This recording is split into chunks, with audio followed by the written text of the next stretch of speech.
When the people closest to you express doubt about your relationship, something visceral happens. It can feel like a threat, not only to your partner, but to your judgment. Suddenly, love becomes a public debate. And before you react, before you defend or withdraw, there is an important distinction to make. Not all doubt is equal. Some concerns are rooted in care, others are rooted in projection. The first task is not to silence them, it is to discern them. Friends and family do not observe your relationship from the inside. They see fragments, moments, stories you choose to share. Their perspective is partial by nature. And yet, sometimes partial perspectives catch patterns we are too emotionally immersed to see. Love narrows perception. When you are deeply invested, you interpret generously. You contextualize red flags. You explain away inconsistencies. You focus on potential. Those who stand outside the dynamic are less emotionally entangled. They may notice tone shifts, behavioral inconsistencies, repeated disappointments. Sometimes their distance gives them clarity, but distance can also distort. A parent who endured betrayal may see betrayal everywhere. A friend who fears abandonment may distrust anyone who requires independence.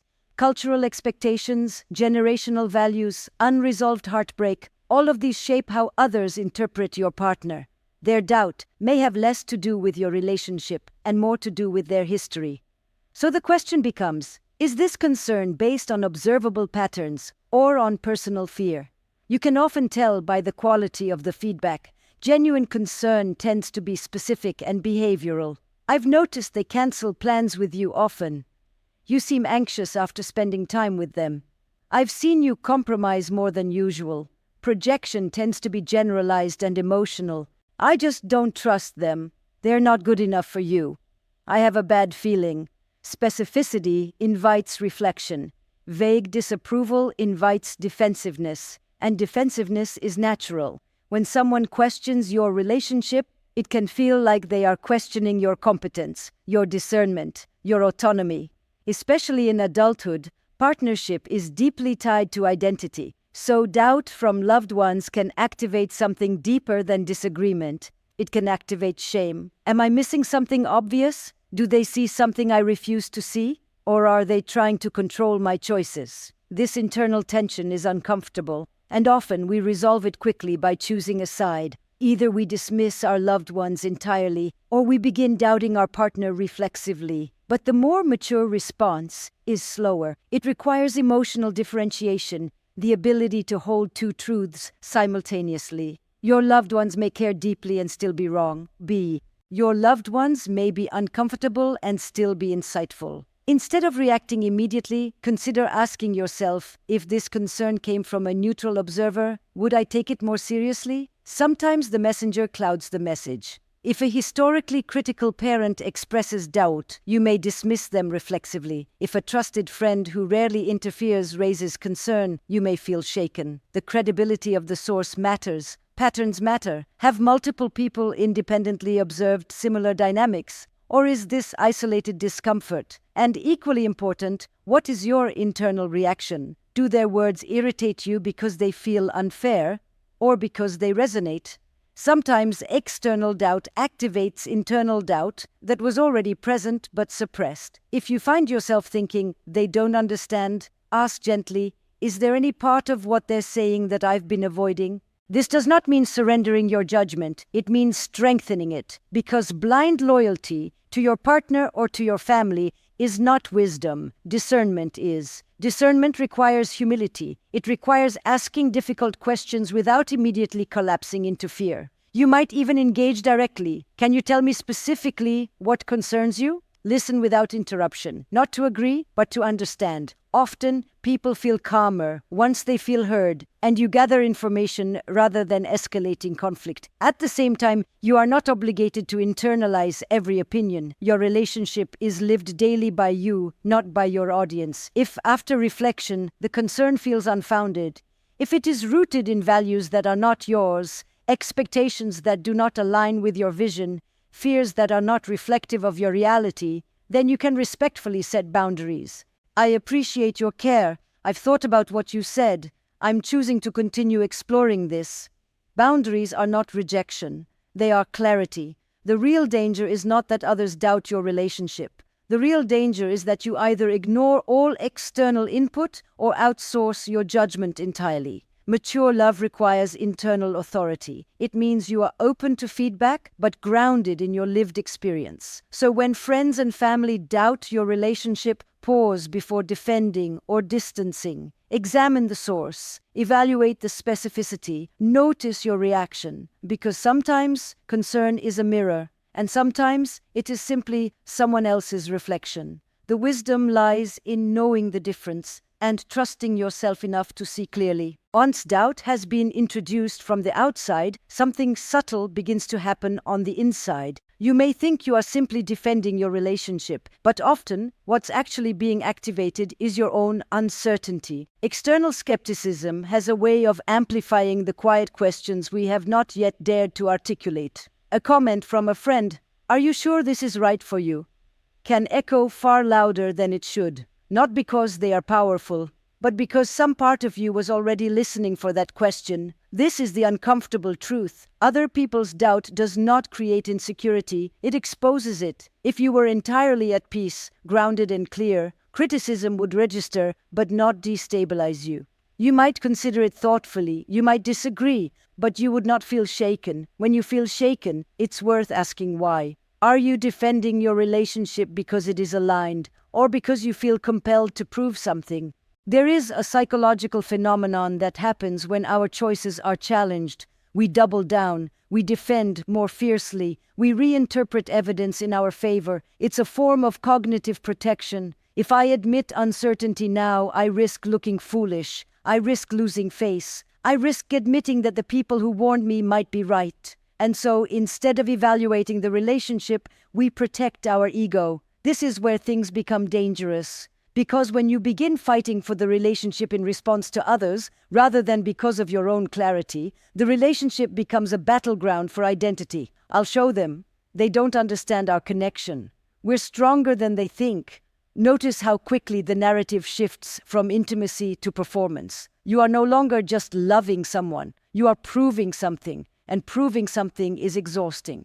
There is a difference between commitment and defiance. Commitment is calm. Defiance is reactive. If you find yourself increasingly preoccupied with changing others' minds, ask gently, when did this stop being about us and start being about them? At the same time, external doubt can uncover fractures you've been rationalizing. Maybe you've noticed inconsistencies, promises not kept, conversations avoided, values misaligned. Maybe you felt small moments of loneliness, even while partnered. But you told yourself every relationship requires compromise. Every love story has complexity. Then someone says, "You don't seem like yourself lately." And suddenly the rationalizations feel thinner. The mind is remarkable at adapting to discomfort. We normalize slowly shifting dynamics. We call it growth. We call it adjustment. We call it love.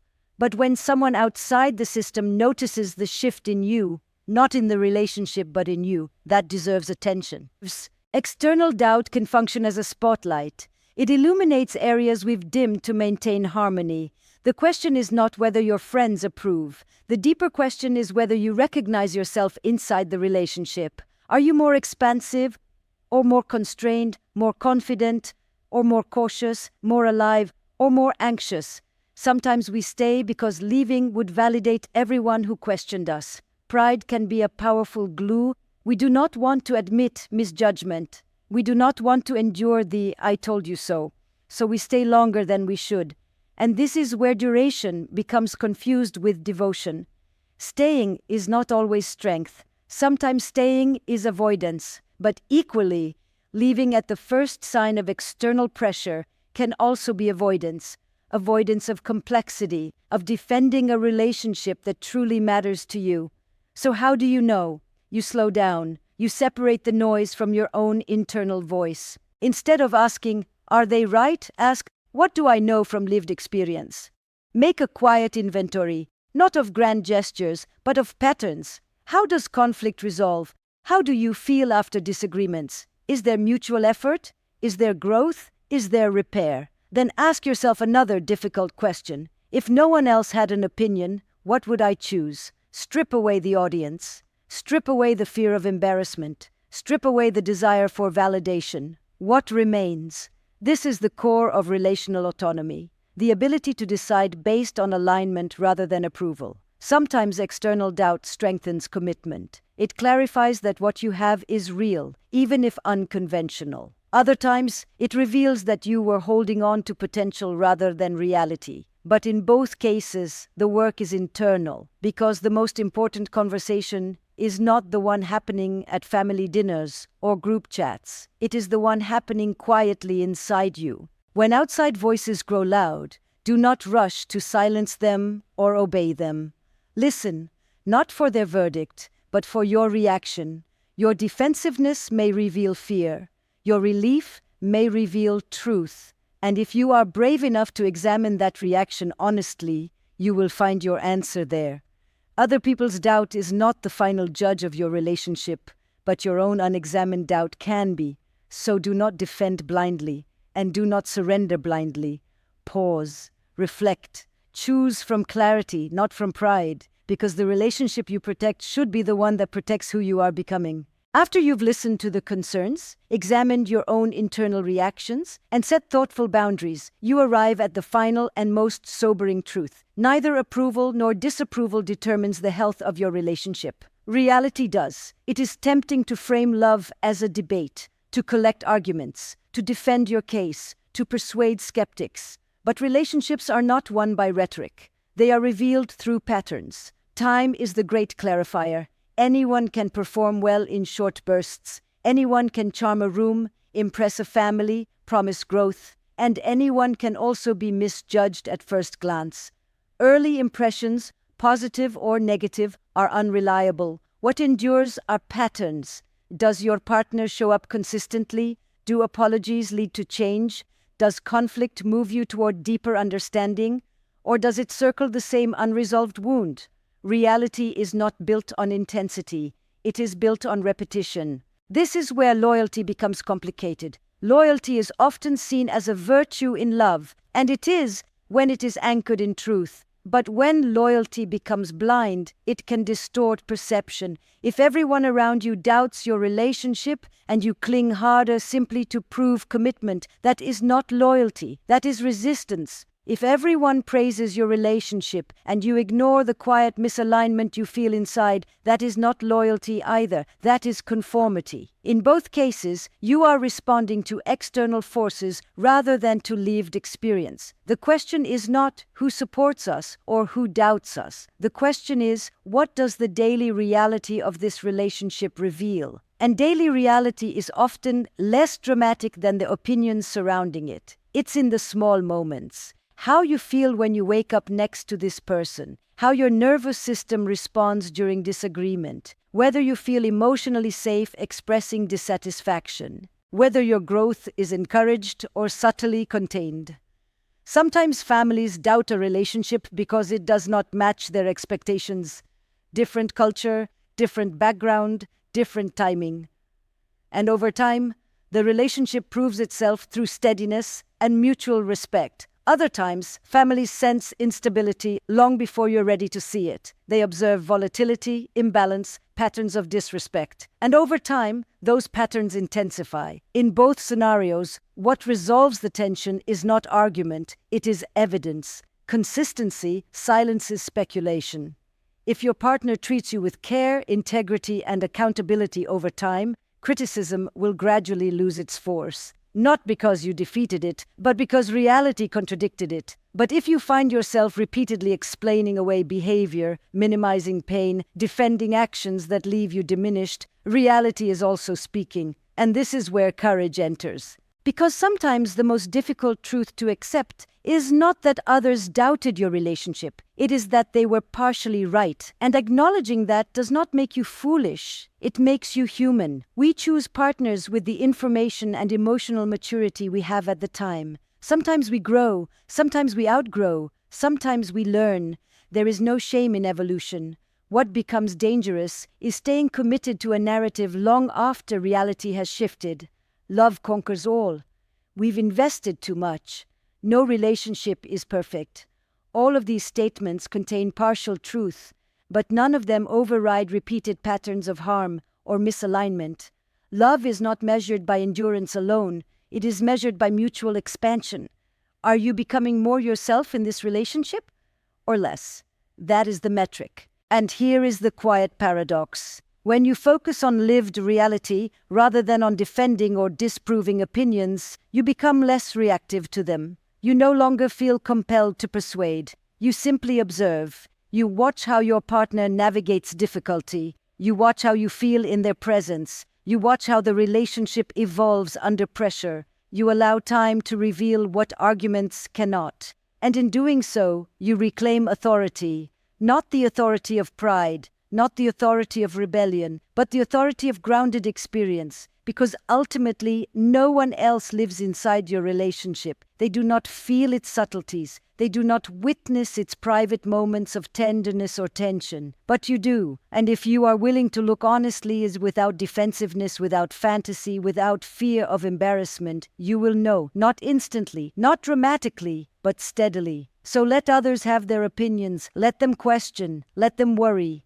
You do not need to silence them. You need to observe your reality. If your relationship is rooted in respect, growth, and emotional safety, time will affirm it. If it is rooted in illusion, fear, or imbalance, time will expose it. The only question is whether you are willing to see what time reveals. Because in the end, love is not validated by applause. It is validated by the life you are building within it. And the most powerful decision you can make is this. Choose the relationship that stands strong in reality, not the one that survives only in defense. Secrecy says, us against the world. Boundaries say, our relationship deserves respect. The first creates polarization. The second creates structure. When friends or family repeatedly criticize your partner, you are allowed, even required, to intervene. Not aggressively, not defensively, but clearly. You might say, I value your perspective, but I won't participate in conversations that attack my partner. If you have specific concerns, I'm open to hearing them respectfully. Notice the tone. Calm, grounded, non-reactive. Boundaries are not walls. They are guidelines for engagement. If you respond to criticism with hostility, you escalate the divide. If you respond with silence, you internalize resentment. But if you respond with clarity, you model maturity. And equally important, do not use your partner as a shield. It is easy to say, they're just jealous, or they don't understand us. That may sometimes be true, but if you consistently frame your loved ones as adversaries, you risk creating a loyalty test inside your relationship. Choose me over them. This is a dangerous dynamic. A healthy partner does not require you to sever meaningful bonds to prove devotion. In fact, a secure partner encourages you to maintain a full, connected life outside the relationship. Because intimacy thrives in ecosystems, not in isolation chambers. At the same time, you may need to recalibrate what you share. Not every argument needs to be reported. Not every frustration needs an audience. When you vent repeatedly about your partner to friends or family, you shape their perception. They remember the pain you described long after you've reconciled. You move on, they do not. And then when they express concern, you feel misunderstood. But you trained them to see the relationship through a narrow lens. This is where discernment returns. Ask yourself, am I seeking advice? Or am I seeking validation?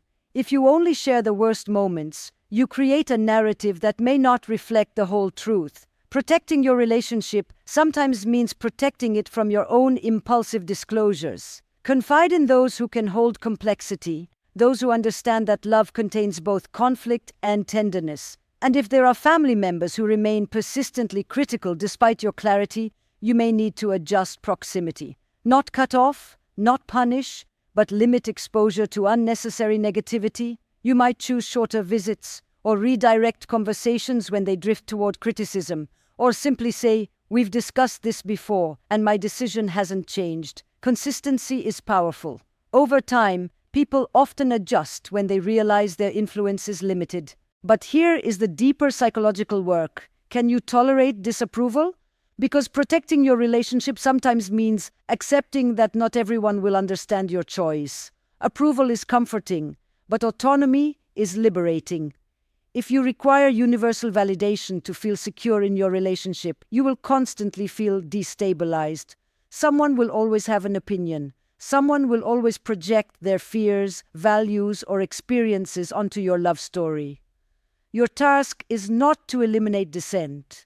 Your task is to remain grounded within it. And this grounding is not stubbornness. It is not blind allegiance. It is the quiet confidence that comes from having examined your relationship honestly. When you know you have reflected deeply, when you have assessed patterns, listened to feedback, evaluated your internal state, you can withstand disagreement without collapsing. This is what emotional adulthood looks like in partnership. You neither exile your community nor sacrifice your relationship to appease it. You build bridges with boundaries, and perhaps most importantly, you ensure that your relationship remains open to reality. If concerns persist from multiple trusted sources over time, and you notice recurring patterns that trouble you, do not hide behind loyalty. Protection should never become denial, but if after thoughtful reflection you recognize that the doubt around you is louder than the truth within you, then stand steady. Because love cannot thrive under constant trial. It needs room to breathe. It needs space to grow. It needs the dignity of being evaluated by those who live it, not those who speculate about it. Protect your relationship with clarity, not combat. Stay connected to your community without surrendering your autonomy. And remember this. A healthy partnership does not ask you to shrink your world. It asks you to stand firmly within it.